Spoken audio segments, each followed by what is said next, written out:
সুপ্রিয় শিক্ষার্থী বন্ধুরা, ar.tricks এর পক্ষ থেকে হিসাব বিজ্ঞানের ধারাবাহিক ক্লাসে তোমাদেরকে আরো একবার স্বাগত জানাচ্ছি। আমি গত দুইটাই ক্লাসে হিসাব বিজ্ঞানের সমীকরণ অধ্যায় থেকে অর্থাৎ সমীকরণের উপর লেনদেনের প্রভাব সম্পর্কে আলোচনা করেছিলাম। তোমরা যারা আগের দুইটা ক্লাস দেখোনি তাদের জন্য আমি এই ভিডিও ডেসক্রিপশন বক্সে আগের দুইটা ক্লাসের লিংক দিয়ে রাখবো। তোমরা অবশ্যই আগের দুইটা ক্লাস দেখে নিবা। আগের দুইটা ক্লাস দেখলে তোমাদের এই ক্লাসটা ধারাবাহিকভাবে বুঝতে সুবিধা হবে। তো যাই হোক, আমরা গত ক্লাসে এই হিসাব সমীকরণের উপর লেনদেনের প্রভাব দেখাইছিলাম। হিসাব সমীকরণটা ছিল এ ইকুয়াল এল প্লাস ও ই, অর্থাৎ এ ইকুয়াল অ্যাসেটস, এল লায়াবিলিটিস এবং ওই হচ্ছে ওনার্স ইকুইটি।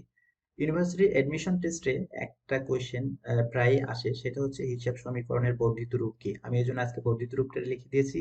এ ইকুয়াল এল অর্থাৎ লায়াবিলিটিস, সি ক্যাপিটাল, আর হচ্ছে রেভিনিউ, ই এক্সপেন্স এবং ডি হচ্ছে ড্রয়িংস অর্থাৎ উত্তোলন। তো যাই হোক, এগুলো সম্পর্কে আমরা গত ক্লাসে আলোচনা করেছি। এবার আমরা আরো কিছু আহ, লেনদেন দেখবো, তাদের প্রভাব একটু সমীকরণে দেখাবো। আমরা গত ক্লাসে কয়েকটা দেখাইছিলাম, তোমরা অবশ্যই আগের ক্লাসটা দেখে নিবা। তো এক নম্বরে, তার আগে আমি একটু জিনিস একটা দেখাইনি। আমি একটা এখানে ছক করেছি, ছকটা ছিল হচ্ছে নগদান হিসাব, প্রাপ্য হিসাব। এখন তোমাদের মনে প্রশ্ন জাগতে পারে যে আমি এগুলা কিভাবে জানলাম। এগুলো তোমরাও এক সময় জানতে পারবা যখন তোমাদের এই অঙ্কটা সম্পর্কে ধারণা হবে, অর্থাৎ হিসাব বিজ্ঞান যখন তোমরা ধীরে ধীরে বুঝতে শুরু করবা তখন অটোমেটিক তোমরা এগুলো নির্ধারণ করতে পারবা। আমি একটু দেখাচ্ছি, দেখো। আমরা যদি 1 তারিখ দেখি, 1 তারিখে ছিল মালিক কর্তৃক নগদ অর্থ বিনিয়োগ। এখানে দেখো দুইটা ঘর আসতেছে, একটা হচ্ছে নগদ, আমি এই যে এখানে নগদ লিখেছি, এবং আরেকটা হচ্ছে যখনই নগদ অর্থ বিনিয়োগ করবে প্রথম বিনিয়োগটা এটা মূলধন হিসেবে বিনিয়োগ করে, এই জন্য এটা হচ্ছে মালিকানা সত্ত্ব। এরপরে আছে হচ্ছে 5,000 টাকার অফিস সরঞ্জাম ক্রয়। তার মানে এই অফিস সরঞ্জাম নামে আরেকটা সম্পদ আসলো, এই জন্য আমি এখানে অফিস সরঞ্জাম লিখেছি। এবং যেহেতু নগদ টাকায় ক্রয় করছে, নগদ তো আমরা ইতিমধ্যে আগে লিখে ফেলছি। এরপর হচ্ছে সাপ্লাইজ ক্রয়, তার মানে আমার আরেকটা ঘর আসতেছে সাপ্লাইজ, এই যে আমি এখানে সাপ্লাইজ লিখেছি। সাপ্লাইজ বানানটা একটু ভুল হয়েছে, যাই হোক এটা এরকম থাক। এরপরে 14 তারিখ বলছে নগদ এত টাকা এবং ধারে এত টাকা সেবা প্রদান, তার মানে এখানেও আরেকটা নগদ আসতেছে। আর এই ধারের জন্য আসতেছে আমার প্রাপ্য হিসাব, এই যে এখানে আমি প্রাপ্য হিসাব লিখেছি। এরপর মালিক কর্তৃক নগদ উত্তোলন, আমরা নগদ ইতিমধ্যে লিখেছি, উত্তোলনের জন্য মালিকানা সত্ত্ব যাবে, আর কিছু লিখতে হবে না। ভাড়া প্রদান, এটা নগদ যাবে এবং মালিকানা সত্ত্ব যাবে, এটার জন্য কিছু নেই। এবং ধারে সেবা প্রদান, যখনই ধারে সেবা প্রদান করা হলো তখন এটার জন্য আমার আরেকটা পেলাম হচ্ছে প্রদেয় হিসাব। এরপরে আসতেছে কর্মচারীদের বেতন, বেতনের জন্য নগদ এবং মালিকানা সত্ত্ব। ইউটিলিটি বিল, এটার জন্য প্রদেয় হিসাব। তো যাই হোক, আমরা ইতিমধ্যে তোমাদেরকে বুঝাই দিলাম যে কিভাবে আমরা ঘরগুলো পেয়েছি। তো তোমরাও এটা বুঝতে পারবে এক সময়, ধীরে ধীরে অঙ্ক করলে, কয়েকটা প্র্যাকটিস করলে বুঝতে পারবো। তো যাই হোক, আমরা প্রথমে এবার 1 তারিখ দেখছি।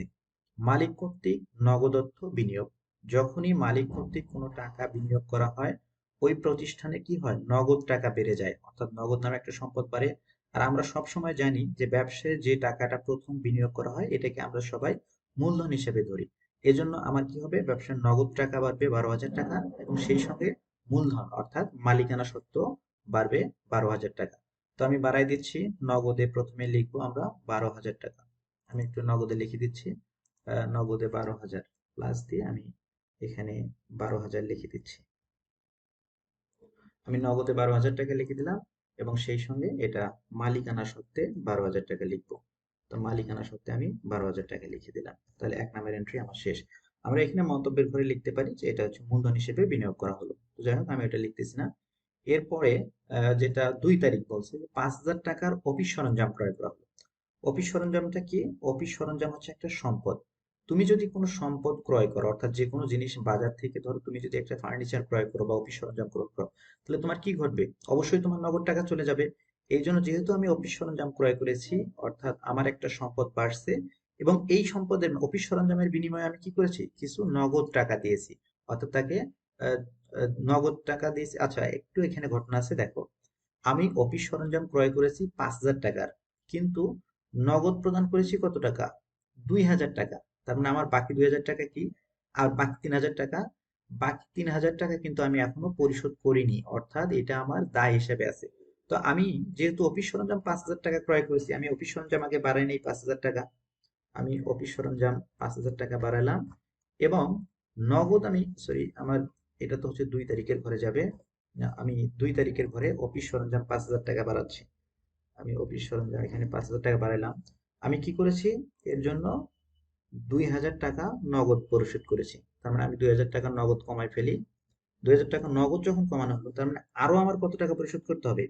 3,000 টাকা। কারণ আমি তো সম্পদ পাইছি 5,000 টাকা, আর টাকা দিয়েছি তাকে 2,000 টাকা। তার মানে সে আমার কাছ থেকে পাবে কত? আরো 3,000 টাকা। যে টাকাটা আমার কাছ থেকে পাবে, তার মানে এটা হচ্ছে এক ধরনের আমার দায়, অর্থাৎ এই টাকাটা আমাকে পরিশোধ করতে হবে। আর দায় হচ্ছে এটা প্রদেয় হিসাব, অর্থাৎ পাওনাদার বা প্রদেয় হিসাব। তার মানে এখানে আমার দায় বেড়ে গেছে 3,000 টাকা, কারণ আমি এই 3,000 টাকার জন্য তার কাছে এখনো দায়ী আছি, এই জন্য আমি দায় বাড়াইলাম 3,000 টাকা। আশা করি তোমরা বুঝতে পারছো। এরপর 3 নাম্বার দেখো, নগদে সাপ্লাইজ ক্রয়।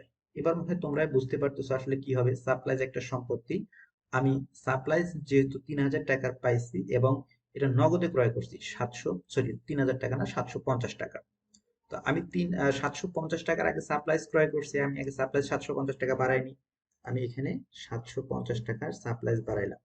এবং এই 750 টাকার জন্য কি করছি আমি? আমি নগদ পরিশোধ করছি 750 টাকা। তো তোমরা ইতিমধ্যে বুঝতে পারছো অবশ্যই যে যেহেতু আমি 750 টাকা তাকে নগদ পরিশোধ করছি, তার মানে আমাকে নগদ কমাতে হবে 750 টাকা।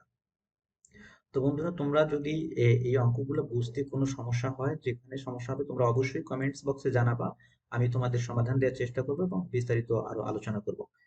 এরপরে বলছে নগদে 2,600 টাকা এবং ধারে 3,700 টাকার সেবা প্রদান করা হলো। আচ্ছা, তুমি একটা সেবামূলক যদি প্রতিষ্ঠান হয়, ধরো তুমি একটা পার্লার দিছো বা হচ্ছে একটা সেলুন দিছো বা যে কোনো সেবামূলক উকিল ব্যবসা করতে পারো। তুমি যদি কাউকে সেবা দাও, তার বিনিময়ে যে টাকাটা পাও, এটা তোমার কি? এটা তোমার অবশ্যই এক ধরনের আয়। আর যেহেতু আয় বাড়ছে, অর্থাৎ তুমি একটা জিনিস মনে রাখবা, যখনই তোমার আয় বাড়বে, আয় বাড়া মানে কি? তোমার মালিকানা সত্ত্ব, অর্থাৎ তোমার এই যে টাকাটা পাচ্ছ এটা তো তোমার অধিকার। এই তোমার অধিকার বা স্বত্বাধিকার বাড়াটাই হচ্ছে মালিকানা সত্ত্ব। তার মানে আমি যেহেতু 2,600 টাকা নগদে সেবা দিছি, তার মানে আমি নগদ টাকা পাইছি 2,600, এই জন্য আমি নগদ টাকা বাড়ায় ফেলবো 2,600 টাকা। এরপরে বলতে হচ্ছে ধারে সেবা, অর্থাৎ আমি 2,600 টাকা নগদে সেবা দিছি এবং এমন একজন গ্রাহককে আমি সেবা দিছি যে এখন আমাকে 3,700 টাকা দেয়নি। আচ্ছা, আমাকে টাকা দেয়নি কিন্তু আমি তো তাকে সেবাটা দিয়েছি, আমার তো আয় হয়েছে। আজকে দেয়নি, পরবর্তীতে দেবে, এটাও কিন্তু আমার এক ধরনের আয়। যেহেতু আমার কাছ থেকে যদি কেউ টাকা পায়, সেটা যেমন হচ্ছে প্রদেয় হিসাব, ঠিক আমি যদি কারো কাছ থেকে পাই সেটা হবে আমার প্রাপ্য হিসাব। অর্থাৎ এই টাকাটা আমি এখন পাইনি, পরবর্তীতে পাবো। যেহেতু পরবর্তীতে পাবো, এটা কিন্তু এক ধরনের সম্পদ, এই জন্য আমি এখানে 3,700 টাকা বাড়াইলাম। এখন আমি দুইটাই সেবা দিয়েছি, নগদ পেয়েছি 2,600 টাকা এবং বাকিতে আছে 3,700 টাকা। তার মানে আমার এই দুটো আয় যখন বাড়বে, তখন আমার কি হবে? মালিকানা সত্ত্বটাও বেড়ে যাবে। তার মানে এখানে যদি আমার 2,600 আর 3,700 কত হচ্ছে? 2,600 এবং 6,300 টাকা। তার মানে আমি মালিকানা সত্ত্ব বাড়াবো 6,300 টাকা। তো এর পরের এন্ট্রিতে আমরা যাচ্ছি, মালিক কর্তৃক নগদ উত্তোলন। মালিক ব্যবসা থেকে কি করেছে? নগদ উত্তোলন করেছে। আমরা কিন্তু হিসাব করতেছি মালিকের ব্যবসায়ের, তার বাড়ির হিসাব আমরা করতেছি না। যেহেতু মালিক ব্যবসা থেকে 2,000 টাকা উঠায় নিছে, তার মানে 2,000 টাকা মালিকের কি হয়েছে? ব্যবসা থেকে কমে গেছে। এই জন্য আমরা ব্যবসা থেকে 2,000 টাকা তার আগে কমাই দিই। যখনই 2,000 টাকা কমালো, তার মানে ব্যবসায় তার মালিকানাও কি কমে গেল না 2,000 টাকা? কারণ যখন সে বিনিয়োগ করেছিল 12,000 টাকা, তার মালিকানা কি? আমরা ব্যবসায় 12,000 টাকা মালিকানা বাড়ায় রাখছিলাম। যদি সে ব্যবসা থেকে 2,000 টাকা উঠায় নেয়, তার মানে ব্যবসায় তো 2,000 টাকার মালিক সত্ত্বেও মালিকানাও কমে যাচ্ছে। তার মানে আমি এখান থেকে আরো 2,000 টাকা কমাই দিয়ে রাখবো। এরপরে বলছে ভাড়া প্রদান করা হলো 650 টাকা। ভাড়া, তুমি যদি একটা দোকানের ভাড়া দাও, তাহলে এটা কি তোমার এক ধরনের ব্যয় না? যখনই ব্যয় বাড়বে, তোমার ভাড়াটা কি? অবশ্যই তুমি নগদ টাকা দিয়েছো, তুমি ভাড়া যেহেতু ব্যয় দিয়েছো, তার মানে নগদ টাকা তোমার চলে গেছে। এই জন্য আমাকে এখান থেকে 650 টাকা নগদ কমাতে হবে। আর যখনই আমার নগদ টাকা কমে গেল, স্বাভাবিকভাবেই আমার একটা জিনিস তোমরা মনে রাখবা, যখনই আয় বাড়বে তখন মালিকানা সত্ত্ব বেড়ে যাবে, আর যখন ব্যয় বাড়বে তখন মালিকানা সত্ত্ব কমে যাবে। অর্থাৎ আমি 650 টাকা যেহেতু নগদ প্রদান করেছি, তার মানে আমার তার মালিকানা সত্ত্ব 650 টাকা কমে যাবে। এরপরে হচ্ছে ধারে সেবা প্রদানের জন্য এত টাকা নগদে আদায় হলো। আচ্ছা, আমরা দেখো আগে একটা ধারে সেবা প্রদান করেছিলাম 14 তারিখে 3,700 টাকা, অর্থাৎ 3,700 টাকা আমি সেবা দিয়েছিলাম কিন্তু সে টাকাটা আমাকে দেয়নি। তাহলে ওই সময় কি করেছিলাম? আমি যেহেতু 3,700 টাকা দেয়নি, আমি প্রাপ্য হিসাব, অর্থাৎ আমি তার কাছ থেকে পাবো, এরকম একটা লেখি রাখছিলাম। এখন সেই টাকা থেকে, অর্থাৎ 3,700 টাকা থেকে আমাকে কি করছে? 450 টাকা ইতিমধ্যে দিয়ে দিয়েছে। তার মানে আমি 450 টাকা দিয়ে দিলাম। আচ্ছা, একটা জিনিস চিন্তা করো, তুমি যদি কারো কাছ থেকে ধরো 2,000 টাকা পাও এখন সে যদি তোমাকে এখান থেকে 500 টাকা দেয়, তাহলে তুমি কি করবা? তার নামে তুমি 2000 টাকা লিখে রাখছিলে যে আমি তার কাছ থেকে 2000 টাকা পাবো। এখন যদি সে 500 টাকা দিয়ে দেয়, তার মানে কি তুমি ওখান থেকে কমায় রাখবে না? যে আমি যেহেতু তার কাছ থেকে 2000 টাকা পাচ্ছিলাম, 500 টাকা দিয়ে দিছে, ওখান থেকে 2000 টাকা, 2000 থেকে 500 টাকা কমায় রাখবো। ঠিক একই ভাবে আমি তার কাছ থেকে পাইতাম 3700 টাকা, ইতিমধ্যে সে 450 টাকা কি করছে, দিয়ে দিছে। তার মানে এখন আর সে কিন্তু আমার 3700 টাকার দেনাদার না, তাকে আমি 3700 থেকে 450 টাকা কমায় রাখবো, কারণ সে আমাকে 450 টাকা দিয়ে দিয়েছে। এরপর হচ্ছে কর্মচারীদের বেতন প্রদান। কর্মচারীদের যখন বেতন প্রদান করছে, অবশ্যই তোমরা এটা বুঝতে পারতেছো ইতিমধ্যে যে এটা একটা ব্যয়, কারণ বেতনে আমার একটা খরচ। যখনই খরচ বাড়বে আমি কি করছি, যে নগদ থেকে 2900 টাকা কমাইতে হবে, কারণ কর্মচারীকে আমি নগদ টাকা দিয়েছি। আর আরো একটা বিষয়, যখনই আমার ব্যয় বাড়ে, আমি একটু আগেই বলেছি, ব্যয় বাড়লে আমাদের কি করতে হবে? ব্যয় বাড়লে আমাদেরকে মালিকানা সত্ত্ব থেকে কমাতে হবে, কারণ আমার যেহেতু নগদ টাকা চলে গেছে, তার মানে মালিকানা সত্ত্ব কমে যাবে। এরপরে 30 তারিখ বলেছে ইউটিলিটি বিল পাওয়া গেল। এই ইউটিলিটি বিলটা কিন্তু অনেক সময় তোমাদেরকে কনফিউজ করে দিতে পারে। ইউটিলিটি বিল হচ্ছে বিদ্যুৎ বিল। এখন বিদ্যুৎ বিল পাওয়া গেল মানে কি, এটা কি তোমার আয়? মনে হচ্ছে আয়। আমরা যখন দেখি যে পাওয়া গেল, এটা কিন্তু মাথা ঘুরে যায়। এটা তোমরা অবশ্যই ভালো করে খেয়াল রাখবা। ইউটিলিটি বিল মানে এটা তোমার হচ্ছে ব্যয়। তুমি তোমার বাসায় চিন্তা করো, তুমি যখন মাস শেষ হয়, মাস শেষ হওয়ার পরে কি করে, তোমাকে একটা বিদ্যুৎ বিলের কাগজ ধরায় দেয়। অর্থাৎ কাগজটা দিচ্ছে, এটা কিন্তু বিলের কাগজ, মানে তোমার এই টাকাটা ব্যয় করছো, এখন তোমাকে এই টাকাটা পরিশোধ করতে হবে। তার মানে এটা হচ্ছে বকেয়া ব্যয়, অর্থাৎ আমি ইতিমধ্যে ব্যয় করে ফেলেছি কিন্তু এখনো টাকাটা পরিশোধ করিনি। তার মানে যখনই আমি পরিশোধ করিনি, অর্থাৎ আমার এটা ইতিমধ্যে ভোগ করে ফেলছি, তার মানে এটা আমার এক ধরনের কি, ব্যয়। আর ব্যয় বাড়লে আমরা কি জানি, আমি বলেছি যে যখনই ব্যয় বাড়বে তখন আমাকে কি করতে হবে, আমার মালিকানা সত্ত্ব কমে যাবে 500 টাকা। এখন আমি মালিকানা সত্ত্ব কমাইলাম, আর আমার স্বাভাবিকভাবে আমি টাকা যদি নগদ দিয়ে দিতাম, নগদ থেকে কমায় ফেলতাম। কিন্তু আমি কি করি নাই, নগদ টাকা যেহেতু এখনো তাকে দেইনি, অর্থাৎ নগদ টাকা পরিশোধ করিনি, তার মানে এটা আমার দায় হিসেবে আছে। এই জন্য আমি প্রদেয় হিসাবে, অর্থাৎ যে টাকাটা আমাকে প্রদান করতে হবে, এখানে আমি 500 টাকা বাড়ায় রাখবো। তো দেখো, আমাদের কিন্তু মোটামুটি সব কাজ শেষ।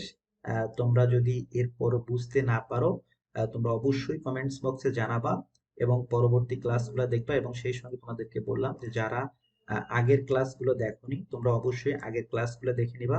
আগের 2টা ক্লাস যদি দেখো, তোমাদের এটা বুঝতে আশা করি আর কোনো সমস্যা হবে না। তো যাই হোক, এখন আর আমাদের এখানে কোনো কাজ নেই, জাস্ট মোডটা করলেই হবে। অর্থাৎ এই ঘরের টোটাল যেটা, সেটা আমাকে এখানে লিখতে হবে, সবগুলো ঘরে যোগ করে নিচে নিচে লিখলেই আমাদের কিন্তু অঙ্ক শেষ। তো যাই হোক, তোমরা আশা করি বুঝতে পারছো। পরবর্তী ক্লাসে তোমাদের আমন্ত্রণ থাকলো। এবং আমি আবারও বলতেছি, যারা এই ক্লাসে কোনো যদি সমস্যা থাকে কমেন্ট বক্সে অবশ্যই জানাবা। এবং সেই সঙ্গে তোমরা যারা এখনো চ্যানেলটা সাবস্ক্রাইব করোনি, অবশ্যই সাবস্ক্রাইব করে নিবা। ধন্যবাদ সবাই।